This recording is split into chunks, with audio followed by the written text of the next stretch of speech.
WWE Raw kicks off with the Hall of Famer Trish Stratus and ends with another Hall of Famer, Beth Phoenix, as we tease the Glamazon vs. Rhea Ripley Dream Match. Toxic Attraction debuts on main roster but gets pulled off right away due to injury. Jade Cargill destroys the crack queen Athena's beautiful wings. Ronda Rousey is arrested and Shayna Baszler destroys Liv Morgan. Damn, that's a kick. Welcome if you're returning the bell, this is DS and this is Women's Wrestling Weekly. What a stratifying week here at Ring the Bell. Starting Sunday strong with Trish Stratus' Top 5 interview. Go watch it if you haven't yet, but let's jump right on to Stratusfying Raw. WWE Hall of Famer and Toronto's own Trish Stratus returns and opens WWE Raw. It gives me goosebumps hearing the wild ovation from Toronto, and place was on fire welcoming Trish. Just listen to the decibel.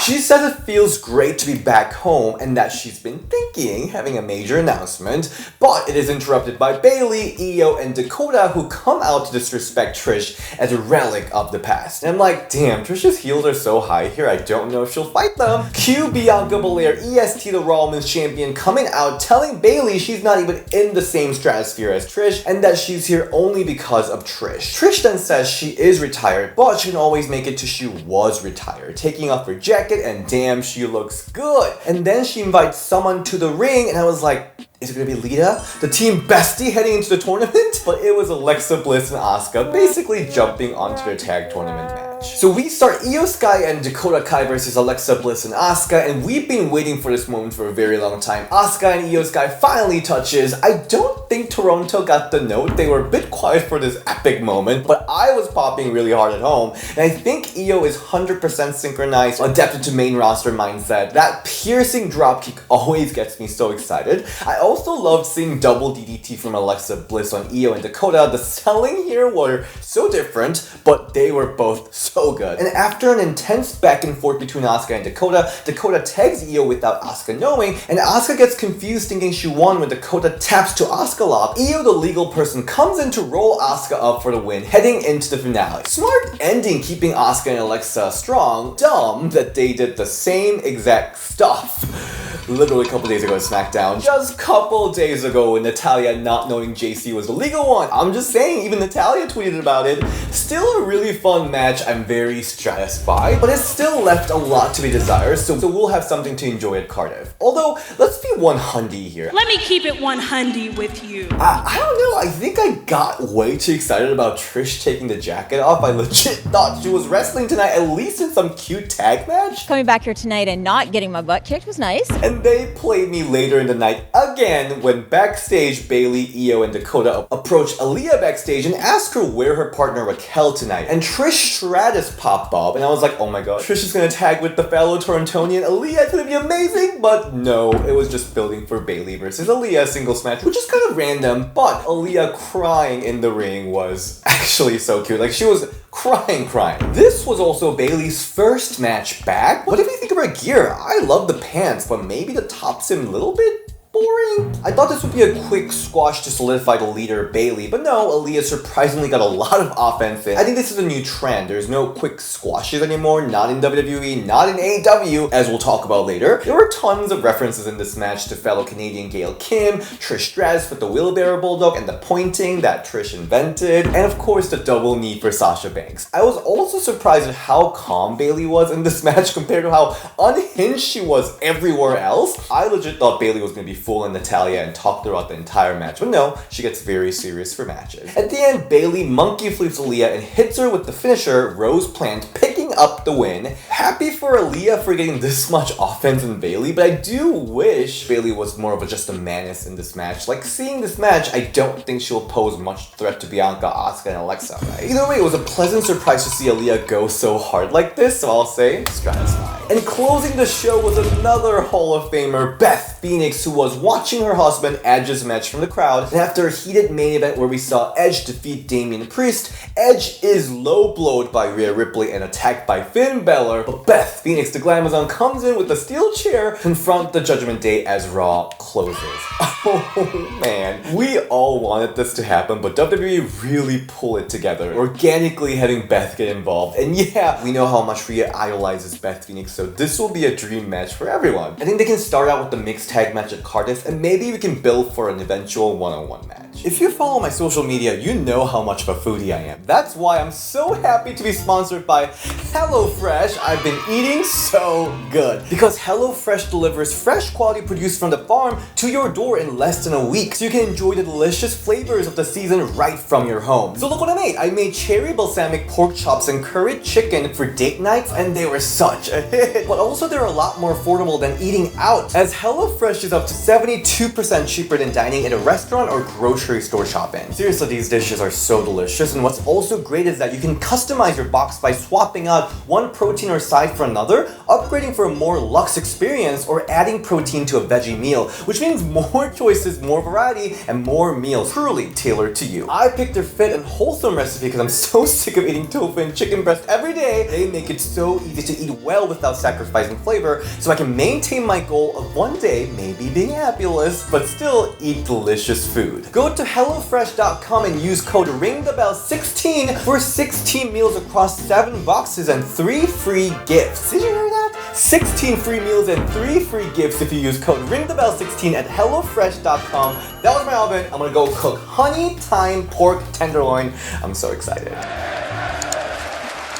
WWE NXT time, it's NXT Heatwave episode, and we first get Roxanne Perez versus Cora Jade clash of former best friends. I love that the commentary mentioned that they are the first case of tag team breaking up and giving up their title even before their first title defense. This match starts off really hot with Roxanne storming Cora with consecutive suicide dives, but Cora quickly takes control for most of the match until Roxanne fights back, hitting huge page turner on AJ Lee's daughter. We then see Cora Jade heading over to grab her weapon, attempt to just hurt Roxanne instead of winning the match, but Roxanne takes the weapon away, and while she contemplates using the weapon on Cora, Cora Jade sneaks attack on Roxanne, hitting a devastating DDT onto the candlestick, picking up the win in 12-minute match. That's not DQ, I guess? This match really was fun. I'm sure this is first of a lot more great matches to come between these two. Very Stratusfied. Next we see NXT Women's Championship match, Mandy Rose versus Zoe Stark, and oh my god, Mandy looks so freaking gorgeous here, so mesmerized with her look. Zoe Stark is an explosive athlete, and she was so fun to watch in this ring. Mandy focused her attack on Zoe's injured leg, which is a great tactic. Loved her slamming her knee on the announcer table multiple times, and we see Toxic Attraction get ejected from the ringside, and Nikita Lyons then comes out to take them out. And at the end of the match, Mandy hits a running knee on Zoe for the pin, but she kicks out, then Mandy puts on Zoe's knee brace and hits another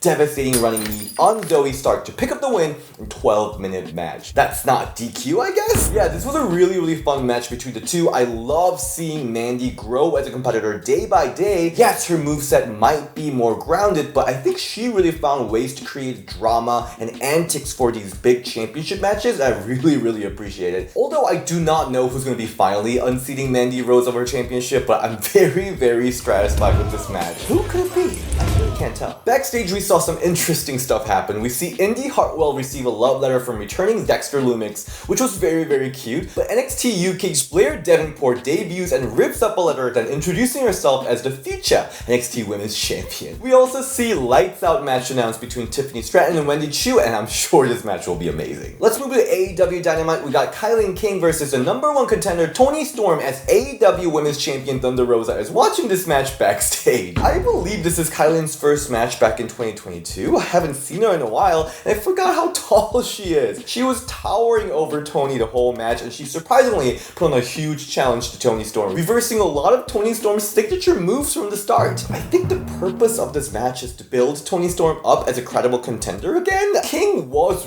really dominating Toni most of the match with some impressive maneuvers, but at the end, Toni hits a huge German on King, hits a hip attack now dubbed the Sweet Cheeks music. I love it. And Toni is solidifying her place as a new queen of DDT, adapting a new finisher, an impressive pendulum DDT, finishing Kylie King in 7 minutes. And then we see Thunder Rosa backstage bittersweetly clapping for Toni's win. Yeah, I really wish Toni was able to have a lot more offense in, cause that's what we're here to do, right? Building her heading into All Out. It was a fun match, so I'm gonna say Stratusfied, but I do wish Toni was booked strong. Same can be said about Thunder Rosa, she could have done a lot more than just clapping backstage looking at TV when this is the biggest pay-per-view all-out match and it's happening in a couple weeks. Let's move to Impact Wrestling. We see Killer Kelly square off with Tasha Steelz' muscle, Savannah Evans, in a singles match. So backstage, we see Tasha Steelz talking shit about Killer Kelly, and then Killer Kelly shows up to confront her, and as Savannah tries to stop Killer Kelly from approaching Tasha Steelz, she says she can remove Evans now or in the ring setting up for this match.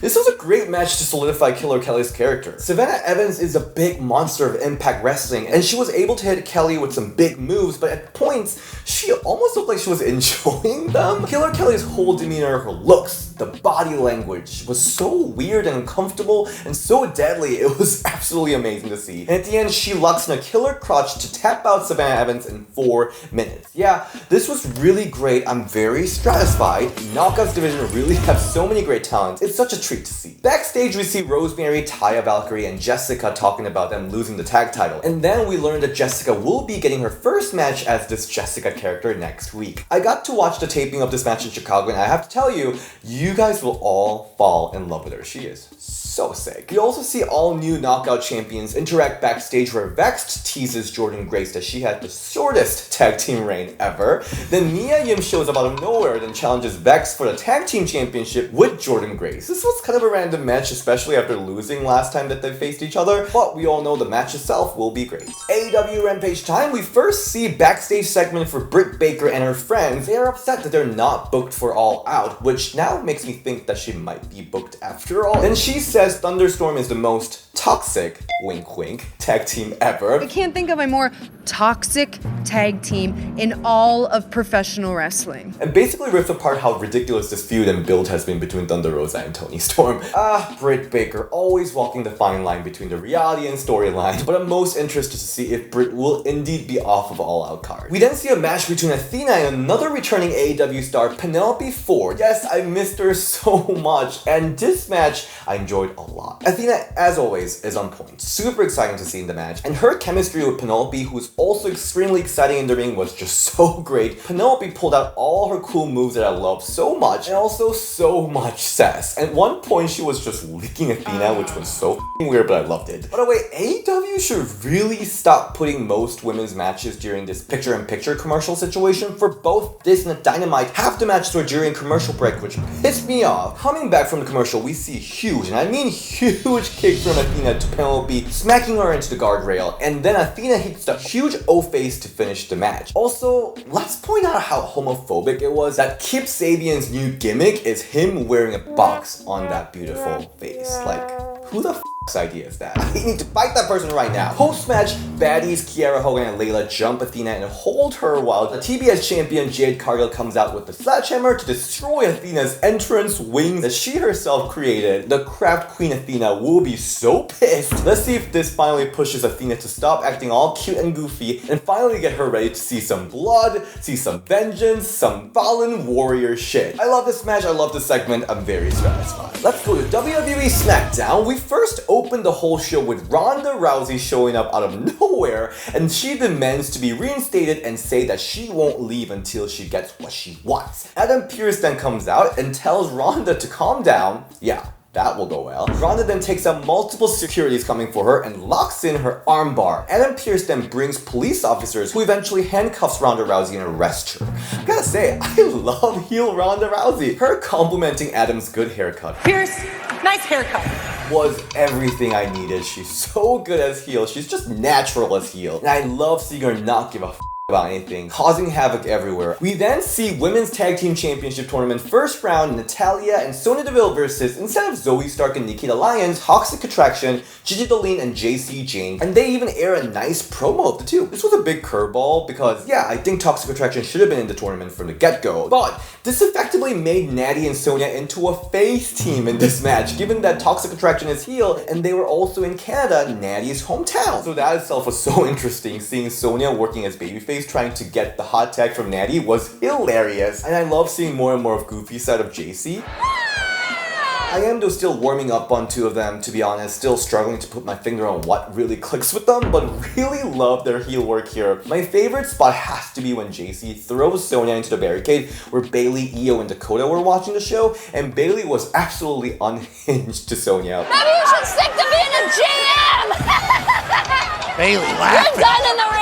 And at the end, Toxic Attraction gets smart and does a tag without a natty noticing it, so while Natalya locks in Sharpshooter on Gigi, JC, who's a legal person, rolls Natalya up for the win. This match was really fun. I'm Stratusfied. And as I got excited if Toxic Attraction will be heading into the finale of this tournament, maybe even win the title, we learned that Gigi is injured as Toxic Attraction is taken off of the tournament, and they will be holding a second chance fatal 4-way tag match on SmackDown. Yeah, what a disappointment. I'm not really sure if this is storyline injury or real, but if it's real, Gigi's been going in and out of injury list a lot. Hope she's okay. Next we see Liv Morgan versus Shotzi. Liv says she's the fighting champion and she'll fight even though her injured arm is not 100% yet. Shotzi then says Liv is dumb, and it is a bad decision for her to face Shotzi with an injured arm. I love these interviews before the match, really sets up the story behind the match. By the way, did anyone else notice? Why did nobody come to pick up the belt from Liv? What is this disrespect to the SmackDown champion? Come on! These two were going off on each other. Really great chemistry here. And I always think how much I love seeing Shotzi in the ring. She's so unpredictable,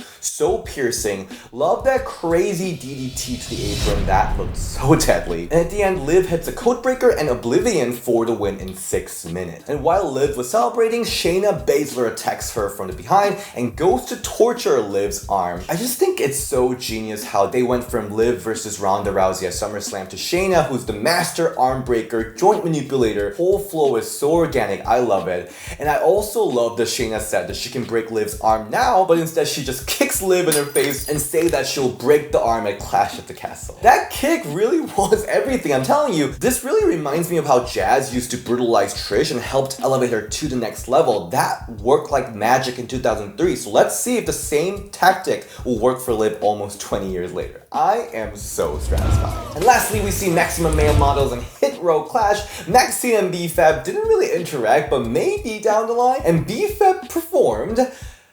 Maybe she couldn't hear the music. It was kind of funny to see Maxine dancing to the music. Thank you so much for watching this week's review. Do not forget about the HelloFresh deal. Honestly, I had such a great time cooking all these meals. This is the last dish I cooked after filming that part, and it was just so delicious, so please check it out. Also, if you haven't yet, check out the top 5 moment with Trish Stratus. I honestly think that was the funniest episode that Ring the Bell had. When it comes to all the interviews, she was so funny. I think we really vibed. Also, you're just seeing my dream come true documented. Like, seriously. And if you want to follow me on social media, you can find me at DShin on Instagram and Ring the Bell DS on Twitter, and I'll see you next time. Bye!